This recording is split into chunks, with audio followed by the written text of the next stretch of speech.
I'm leaving. All right. Boy, ain't no way, boy. Boy, ain't no way, boy. Oh, but a kiss. Oh, okay. That's how you feel? DC, living like a prisoner in my own house was never fun. You know, it's kind of like that thing when you say Bloody Mary 3 times and then they appear. Somebody in my house done said Bloody Mary 3 times because she appeared. Luckily, I have a booking in Houston so I can get out of this nightmare. What you mean living like a prisoner? It feels like I'm a prisoner in my own house. They won't let me out, no. But anyway, I'm leaving to go to Houston. Good, bye. Good. No, sir. Not me. I mean, good, but... In my house, sitting on my couch, she's saying It's good. not your couch. Hang it up.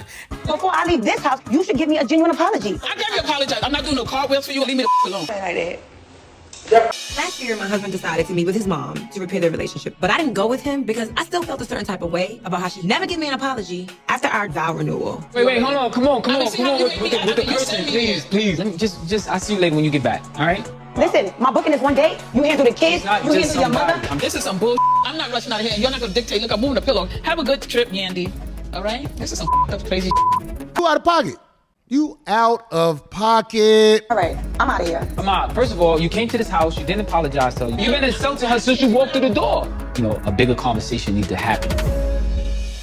Oh my God. So this video was very interesting. There's some issues here with daughter and mother-in-law dynamic. And historically, those tend to be some of the most difficult in-law relationships because typically we're talking about a woman who believes that she knows best, and I'm speaking from the perspective of a mother.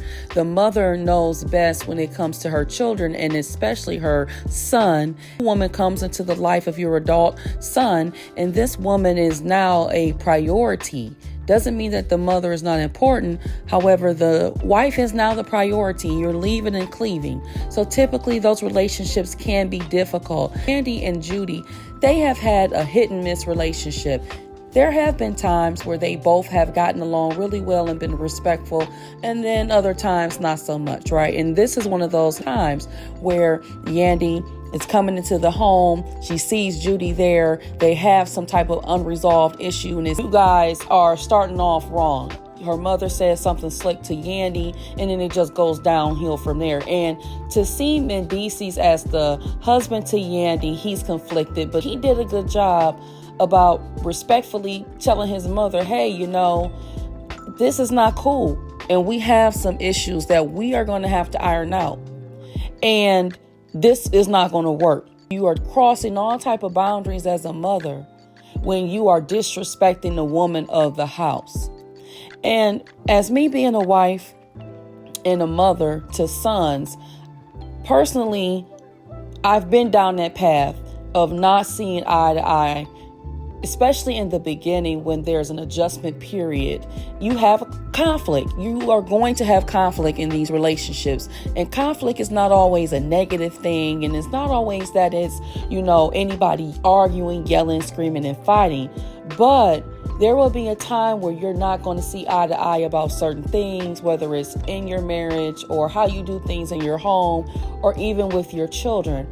But I will say this to any daughter-in-laws, I want you to consider being comfortable the process of learning how to advocate for yourself with respect to your extended family, and in particular your mother-in-law.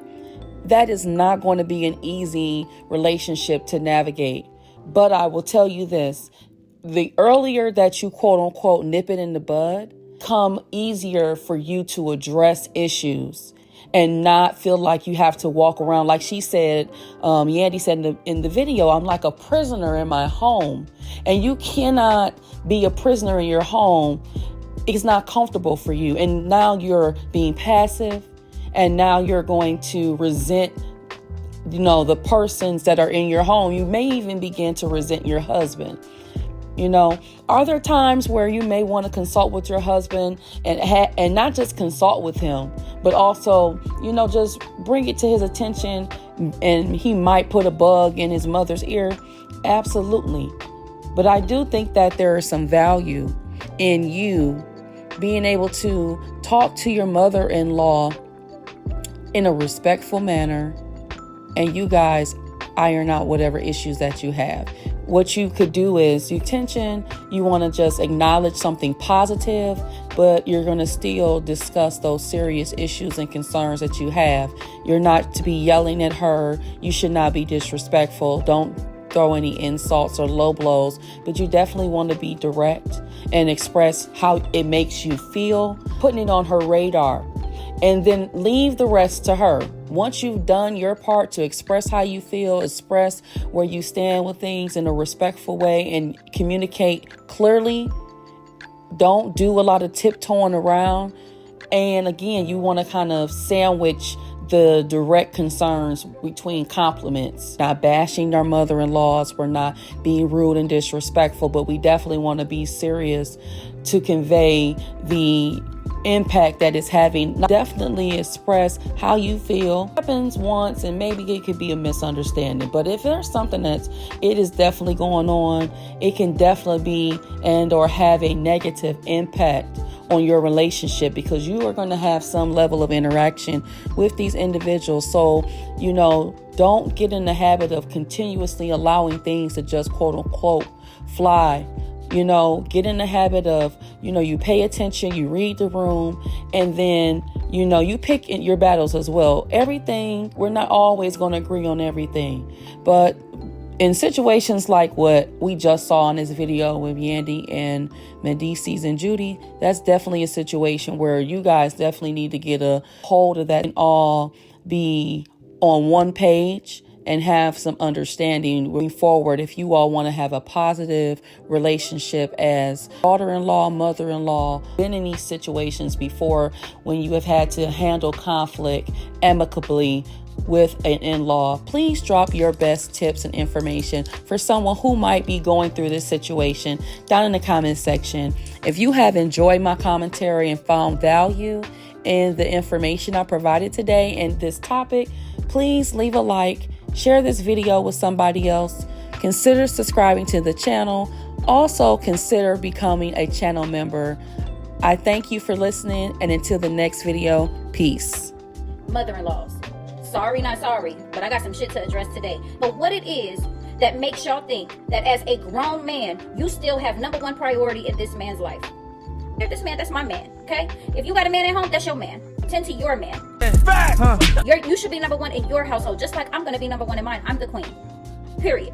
Now, I will say this. Yes, you are due a certain amount of respect because you are his mother. You are the one that brought him in this world. Let's just keep it all the way real. You may not like me, but it ain't because of anything I lack to provide for your son or the way that I love him. It's because I don't bite my tongue. So let's just get to the facts here. You had this man in your care for 18 years. During those 18 years, he comes from a very damaged childhood. You know who deals with that today? I do. You know who still loves him every day? I do. You know whose life he's a priority in? Mine. So when you pop up, whenever you pop up, and think that you're going to take the number one role in front of me, that's out. Period. What I suggest is that you start joining forces with your daughter-in-laws. If that woman is loving that man correctly, and you can see that, give that woman her props. Because there's a lot of men that hold on to childhood trauma, and it's their spouse that now has to deal with it.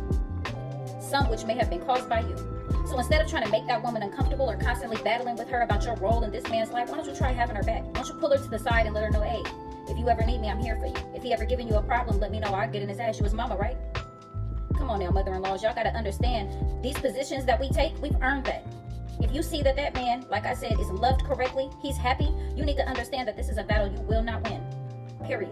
Good thing. Okay? Now back to the table. Do you often see that in-laws are a problem for couples that come in for divorces? Do I see it as a problem? Absolutely. Is it a deal breaker? For some it is, and for some it isn't. There are so many couples who are married, even for decades, that just continue to handle that situation. They manage the in-laws well, quote unquote manage, but I think it makes it more difficult. So it's very easy for in-laws to get in the way of your relationship, and especially if it's a fragile one, it can easily fracture based on the in-laws. Having issues with in-laws is a tale as old as time. It's very common. My name's Darian. I'm a licensed marriage and family therapist, and let's talk a little bit about problems with in-laws, why this happens, and how we can resolve it. So what often happens when it comes to issues with in-laws is that the child of the in-laws has been parentified or spouseified. Parentification is a term that describes putting a child in the role of a parent before they are developmentally able to be in that role. Spouseification is similar, although it's the role of a spouse. The differences between these two is parentification has more parent-like qualities like watching over siblings, caretaking, things like that. Spouseification has more emotional qualities. That could look like a parent venting to their kid or relying on their child for emotional support, to feel loved, to feel good enough, to fill voids of insecurities. But when children are parentified or spouseified, what happens when they grow up and get into new relationships and start having a family of their own is that can feel threatening to the parents because they're now having to accept that they can no longer play this role of a parent or a spouse for them. Therefore, a lot of times that can be projected onto the spouse of the child,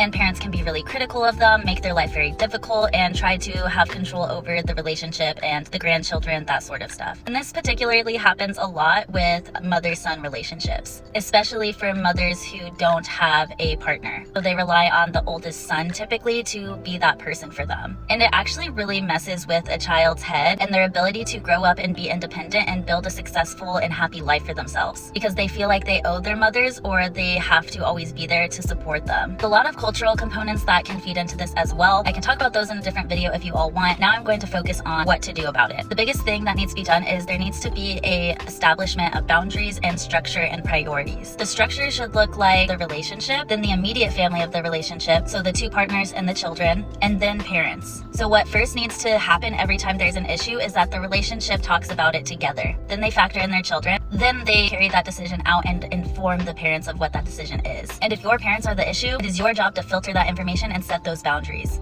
Some people are really so delusional that they think it's disrespectful when you don't just sit back and allow them to disrespect you anymore. Get straightened but straighten it. You don't get shit straight, you don't straighten it. You don't get shit straight if you don't straighten it. No. You ain't never lied. You ain't never lied. You ain't lied.